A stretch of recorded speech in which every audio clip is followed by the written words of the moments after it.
sampai Bapak itu harus menunjuk penasihat hukum?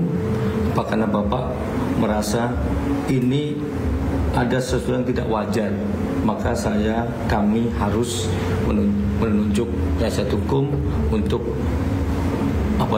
melanjutkan atau apa mungkin bahasanya? Ada apa yang sih?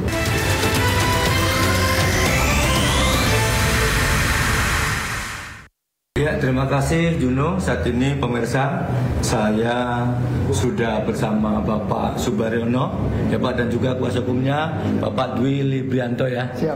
Nah, ini kita mau ngobrol-ngobrol karena tadi ketika konferensi pers masih ada yang belum disampaikan Pak ya.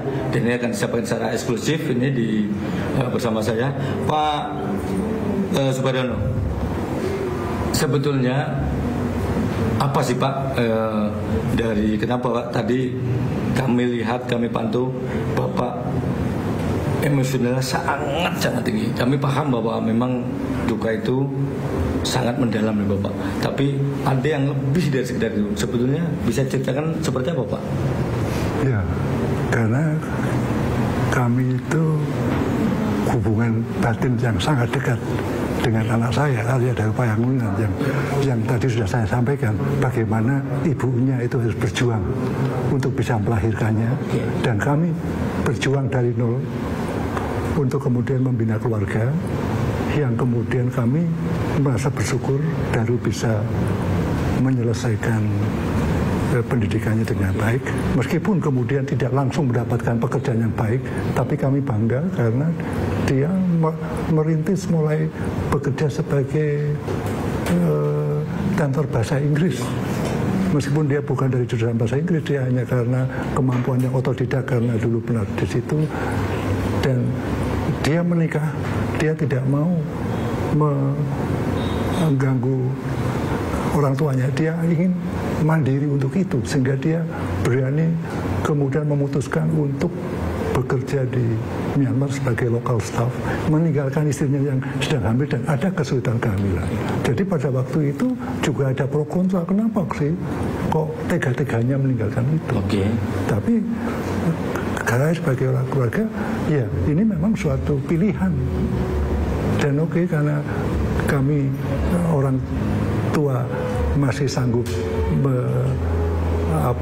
menjaga istrinya, ya kamu mau usaha ya itu suatu hal yang bagus, tidak menggantungkan kepada diri sendiri. Jadi dia berjuang dari nol, seperti kami juga dari nol, sehingga kemudian dia dari situ ada batu loncatan untuk menjadi local staff, yang kemudian dari pengalaman situ dia bisa lolos dari seleksi Kemenlu yang sangat ketat dalam tahapannya banyak.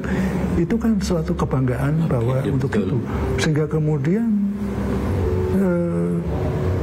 hubungan kami menjadi sangat dekat. Kami sama-sama menyadari bahwa kita harus berjuang untuk kehidupan kita sendiri. Nah, begitu ini sudah ada suatu step perjuangan cukup panjang yang tanda petik ini ada buah manis yang akan segera kita panen gitu ya. Kasarnya seperti itu. Betul.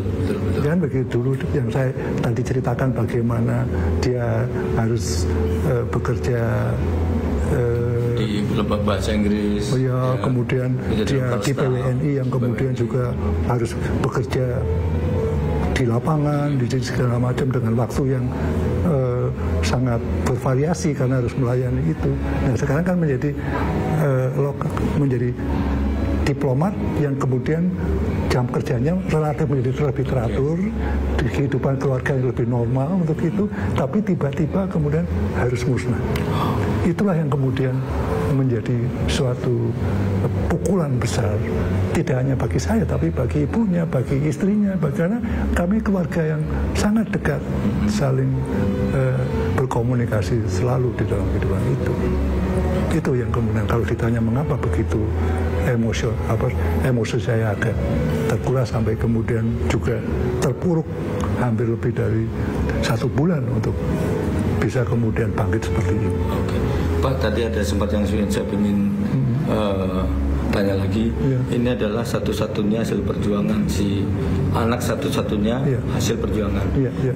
Memang saat itu Bapak memang hanya dikirain satu putra atau sebetulnya sudah pernah, maaf bukan kami ini ya Pak, bukan luka, tapi apakah mungkin misalnya pernah anak satu tapi gagal, anak dua gagal, seterusnya sampai akhirnya mendapatkan Mas Daru ini anak keberapa mendapatkan secara urutan. Iya. Jadi ibunya Daru, kalau Daru manggilnya Mam, ya, itu yang pertama itu kehamilan bulan ketiga itu keguguran. Kemudian kembali lagi kan, kita masih muda pada waktu itu, keguguran lagi. Ketiga keguguran lagi, tapi kemudian ada dokter yang bisa mendiagnosis lebih tepat. Sehingga dia terapinya itu tepat. Terapinya apa? Karena ada ternyata bukan karena misalnya kelainan saraf atau penyakit darah atau yang lain, tapi ada otot mulut rahim yang lemah. Sehingga apa terapinya? Sederhana, yaitu diikat. Apa yang diikat Pak? Mulut rahim. Sehingga beban makin berat, itu tidak gugur gitu ya. Tapi apa konsekuensinya? Yaitu harus bed rest. Jadi selama itu harus bed rest itu. Terus akhirnya membuahkan hasil lewat operasi sesar menjadi bayi yang sehat untuk itu, dan kami kemudian bisa besarkan yang seperti tadi saya katakan seperti itu. Jadi ada melewati satu perjuangan juga si ibu, terutama ibunya, dia merasa bahwa ini adalah melalui satu proses yang cukup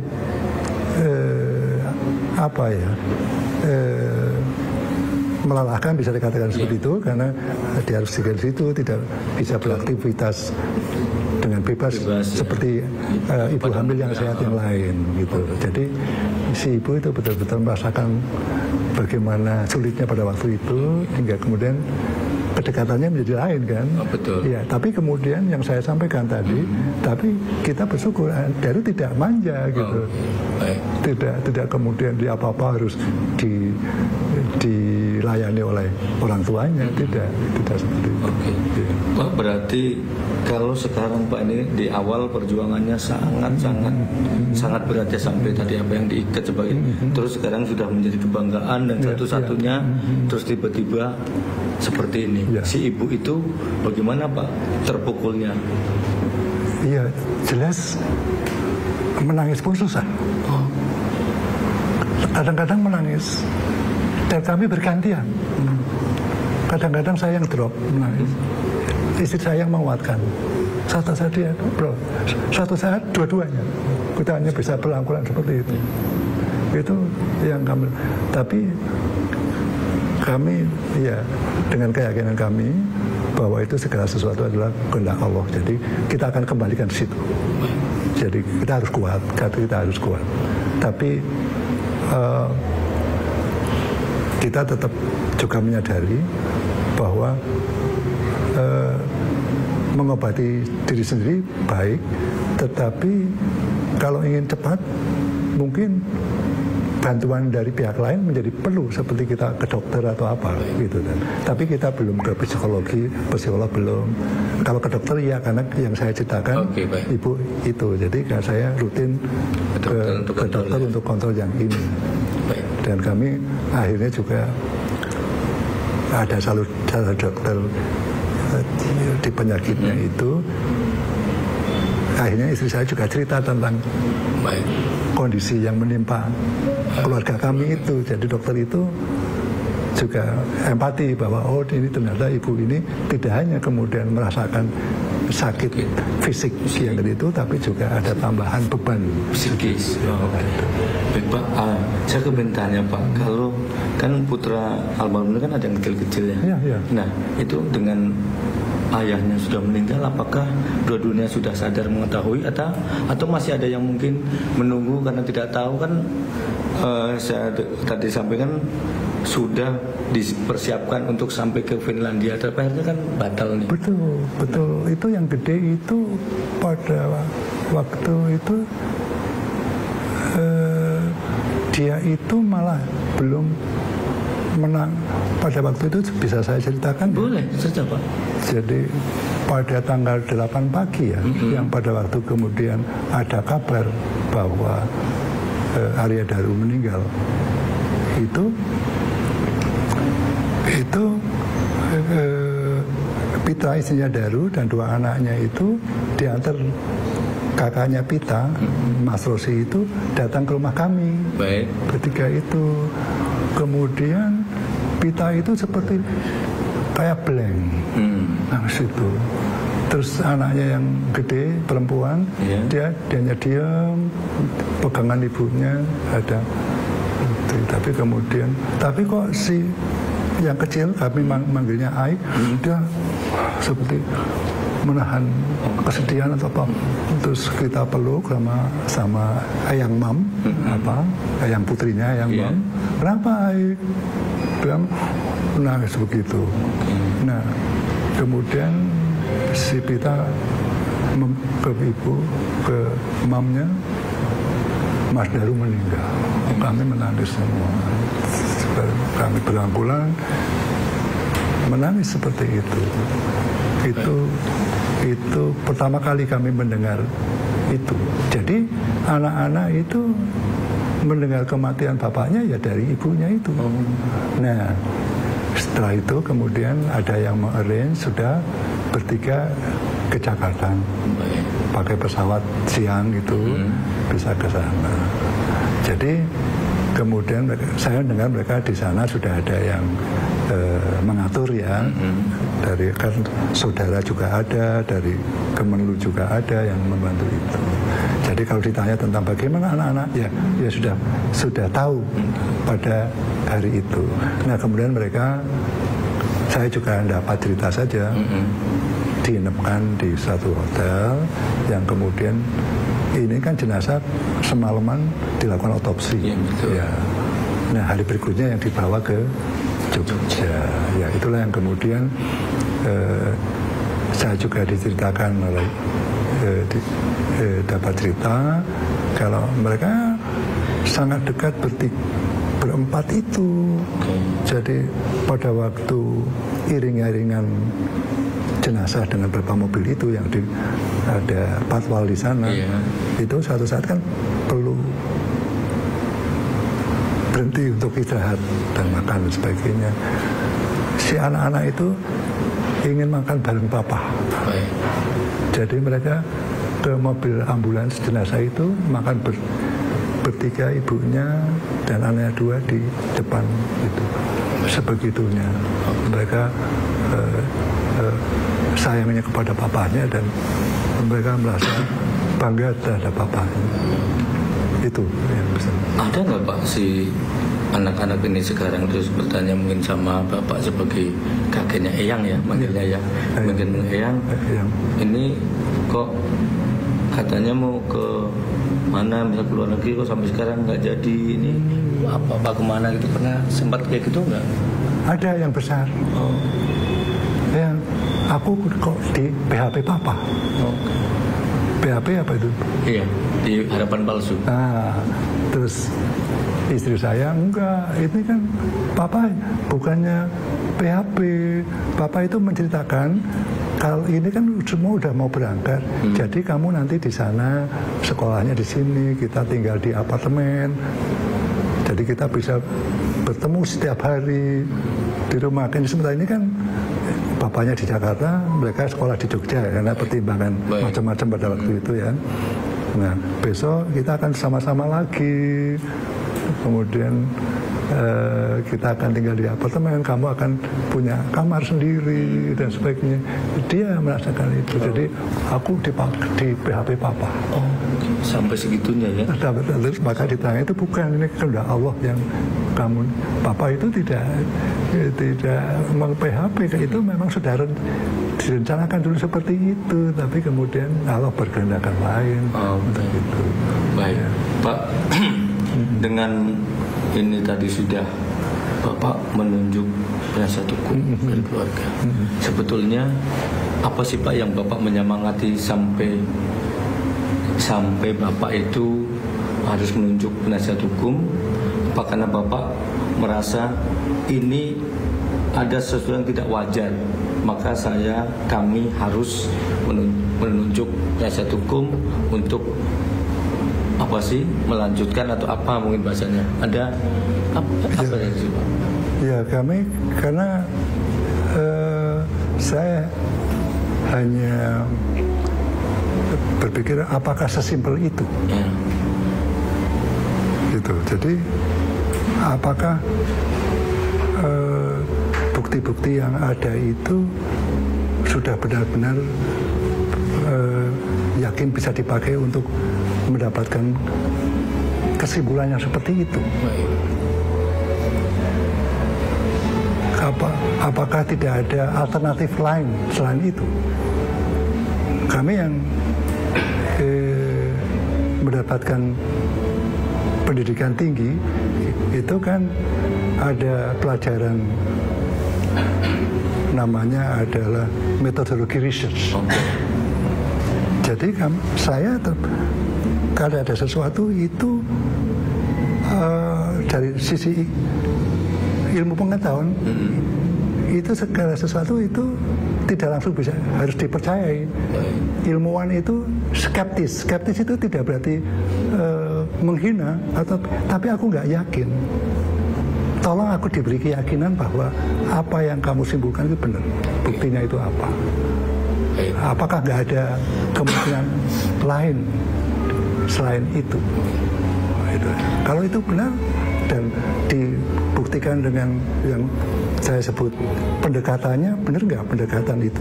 Karena kan pendekatan research itu berdasarkan fakta dan data, suatu yang harus bisa diamati itu. Tapi kan ada yang sifatnya kuantitatif seperti suhu, kemudian kekerasan, kemudian apapun berat dan sebagainya. Tapi kan ada yang sifatnya kualitatif. Nah, bagaimana ini manusia yang memiliki dua ciri itu kemudian disimpulkan bahwa itu tidak ada pihak lain yang terlibat itu atau apapun namanya pada waktu itu yang artinya di situ bahwa mati dengan sendirinya lah itulah.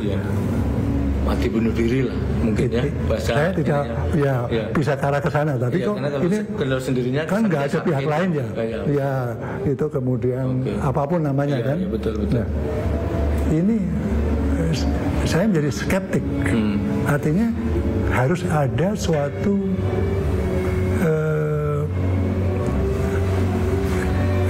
hipotesis yang lain namanya kalau kita dalam keilmuan kan ada satu hipotesis tentang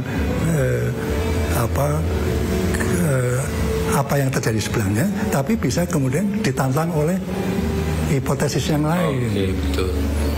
Ya, ada pembandingnya. Ada pembandingnya. Jadi nanti mana yang bisa kita terima, mana yang kita tolak. Gitu. Jadi semua itu harus didukung oleh pendekatan yang tepat, oleh data yang tepat, dengan metodologi yang tepat, dan orang yang tepat yang memang tahu persis tentang tata cara melakukan kegiatan ilmiah. Karena mereka polisi sudah mengklaim bahwa mereka menggunakan scientific investigation. Jadi sebetulnya itu tidak ada hal yang lain, hanya tolong dijelaskan itu. Apakah itu sudah mencegah? Bapak polisi sudah menyampaikan ini Polda Metro Jaya. Ada nggak Bapak mungkin seperti tadi kami dengar kepada Bapak Presiden Menteri Luar Negeri, ada tetap Bapak memohon kepada beliau? Oh pasti, karena kita kan memiliki pelindung yang secara formal undang-undang itu kan presiden kita. Dengan mandat yang beliau terima kan beliau bisa kemudian memberikan suatu instruksi atau suatu perintah untuk mendahulukan sesuatu yang dianggap kemudian ini memberikan dampak yang besar kepada negara kita, kepada masyarakat Indonesia, bahwa ini adalah masalah ini. Kemudian masalah yang tadi yang sudah saya disampaikan oleh penasihat hukum kami, Pak Nikolai sama Pak Nikolai itu, ya kita kan berhak mendapatkan perlindungan, dan kami langsung ke yang tertinggi, karena ini kebetulan Ayah Daru kan bekerja untuk institusi di tingkat pusat, dan ada kaitan-kaitan yang barangkali kemudian juga mempengaruhi terjadinya itu kan suatu kemungkinan yang kami tidak kemudian melakukan tuduhan apapun, tidak, bahwa ada satu kemungkinan lain selain dari apa yang disampaikan oleh Polda pada waktu itu. Bapak boleh mau disampaikan permohonan kepada Pak Presiden maupun siapa aja untuk keadilan putra Bapak ini? Ya, kami jelas memohon kepada yang terhormat Presiden Republik Indonesia Bapak Prabowo Subianto agar beliau betul-betul memperhatikan apa yang terjadi pada keluarga kami, karena itu betul-betul memukul keluarga kami, keluarganya Ayah Daru, keluarga orang tua Daru, dan keluarga istrinya Daru, semua tersebut di situ, dan terutama kepada cucu-cucu kami untuk itu. Nah, untuk itulah kami memohon bantuan Bapak Prabowo Subianto selaku Presiden Republik Indonesia untuk bisa memberikan perhatian khusus, dan kami mohon bisa untuk kemudian menginstruksikan kepada Kapolri, kepada Panglima TNI dan Menteri Luar Negeri untuk bisa kemudian mengungkap misteri yang sampai saat ini ada, sehingga menjadi terang benderang yang kemudian kami bisa menerima dengan ikhlas bahwa itu adalah yang terjadi. Demikian, Bapak. Baik, terima kasih. Nah, dari Bapak ini sampai saya tanya ke penasihat hukum. Bapak ini tadi harapannya sangat tinggi. Siap. Ini Bapaknya almarhum. Kira-kira apa sih yang mendasari Pak Dwi ini sampai bersedia untuk membantu? Kebetulan saya pribadi ada hubungan keluarga dengan istri dari almarhum. Baik. Lalu yang pertama itu, yang kedua, saya melihat kasus ini ada hal-hal yang belum terungkap dan belum diungkapkan, karena data dan bukti sudah terang benderang. Lalu saya ingin membantu pihak penyidik dan kepolisian untuk membuka kasus ini seterang-terangnya, seadil-adilnya, sesuai dengan moto polisi adalah presisi, dan itu menjadi dasar bagi saya dan kebetulan rekan saya Dr. Nikolai untuk membantu secara pro bono, cuma-cuma, dan benar-benar dengan dasar kemanusiaan, dan minta keadilan seadil-adilnya kepada keluarga, terutama ayahnya Daru, yang saya melihat begitu terpukulnya. Lebih-lebih istrinya sekarang juga belum bisa tampil, karena memang betul-betul terpukul dengan kejadian ini. Begitu, Mas. Baik, Pak Dwi, boleh nggak saya mendengarkan lagi apa sih sebenarnya, dan karena Bapak menyampaikan sudah ditandatangani kuasa atau apa namanya dari istrinya ya. Siap. Boleh nggak Pak saya mendengarkan apa sih isinya, itunya? Boleh dibacain lagi Pak ke kamera biar ini sama itunya. Ini surat kuasa dari istri almarhum Meta Ayu Puspitantri. Lalu dengan ini memberi kuasa kepada Dr. Nikolai Aprilindo dan saya Dr. Dwi Librianto advokat di kantor Jakarta, bersama-sama maupun sendiri-sendiri membeli domisili di tempat kuasanya. Baik. Khusus untuk dan atas nama mewakili membela hak dan kepentingan pemberi kuasa istrinya selaku penasihat hukum terkait laporan polisi atas meninggalnya kematian ayah Daru Pangliman, lalu dan mengungkapkan kematian itu kenapa? Karena memang secara akal sehat kok masih ada hal-hal yang masih sulit diterima ya.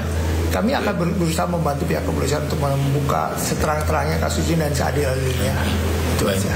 Berarti artinya si baik tadi bapak juga, terus istrinya juga, berarti sama ya, merasa ini tidak seperti ini kan gitu kira-kira ya. Meskipun maknanya tidak seperti ini ya begitulah kira-kira gitu. Minta lebih jelas ya. Nah, apa kira-kira nanti ke depan yang akan dilakukan setelah dapat kuasa sebagai penasihat hukum? Yang jelas saya dengan Pak Dr. Nikolai sepakat bahwa ini adalah misteri kematian ayah Daru Pangliman yang saya akan coba mengungkapkan. Yang pertama adalah kami minta perlindungan hukum kepada negara, khususnya kepada pemerintah Republik Indonesia. Ya sama seperti boleh Bapak sambil melihat channelnya penyampaiannya orang tua Daru, bahwa kami memohon kepada Presiden Bapak Prabowo Subianto untuk memerintahkan atau memberitakan kepada Kapolri dan Panglima TNI serta Menteri Luar Negeri untuk membuka kasus ini kembali dan secara transparan, dan salah satunya menaikkan kasus ini ke Barreskrim Mabes Polri biar lebih terbuka kepada pihak umum. Oke, baik Pak. Itu berarti setelah resmi Pak Dwi sama Pak Niko menjadi penasihat hukum dari bapaknya Mas Arya sama juga istrinya ya, istri almarhum, berarti sejak saat itu juga sampai misterinya ini terbuka, kan tadi saya dengar bukan kasus tapi misteri ya. Nanti saya takut salah nih, masih misteri. Artinya berarti akan terus setiap detik, setiap saat akan terus mendampingi terus ya. Oke, baik. Kalau misalnya ke depan itu sudah melakukan langkah-langkah ke sana dari pihak penasihat hukum, kira-kira apakah juga masih ada sesuatu atau bahan yang mungkin nanti akan disampaikan langsung kepada penyidik yang saat ini masih belum saatnya untuk dibuka ke publik? Untuk sementara kami akan mengumpulkan, karena baru tadi malam kami mendapat kuasa, kami akan mengumpulkan data-datanya sampai sejauh mana bukti dan peristiwa itu terjadi. Nanti akan kami komunikasikan kepada keluarga. Kami dari situ kami susun permohonan perlindungan hukumnya, dari baru situ kita kemukakan ke publik. Jadi kita masih mengumpulkan semua data-data yang ada. Oke. Ya, baik. Terima kasih Pak Dwi dan juga Pak Subaryono ya sebagai ayah kandung almarhum, juga Pak Dwi sebagai penasihat hukum dan kebetulan juga saudara ya. Jadi mudah-mudahan apa yang bapak-bapak perjuangkan ya dari keluarga besar Pak Subaryono maupun istri almarhum ya, kami tadi sempat mendengarkan apa yang disampaikan bapak-bapak. Pertama, kami turut prihatin Bapak. Makasih, yang kedua, kami juga di sini mumpung ada kesempatan, kami menyampaikan ikut berbela-sungkawa Bapak yang keluarga diberi ketabahan, kesabaran, dan almarhum juga diterima di sisinya Pak ya. Dan perjuangannya juga nanti segera bisa dilancarkan dan menemukan titik terang ya, sehingga tidak ada lagi apa itu sekecil apapun untuk ditutup-tutupi, begitu ya. Terima kasih. Baik, terima kasih pemirsa semuanya. Berikutnya adalah tadi wawancara saya secara eksklusif bersama Pak Subaryono. Ini adalah ayah kandung almarhum dari Arya Daru Pangliman, dan juga Pak Dwi Librianto sebagai salah satu. Kenapa salah satu? Karena ada dua ya. Salah satu penasihat hukum yaitu Pak Dwi Librianto, dan satu lagi adalah Pak Nikolai Saputra. Saya Lukman Hanafi, terima kasih dan selamat malam.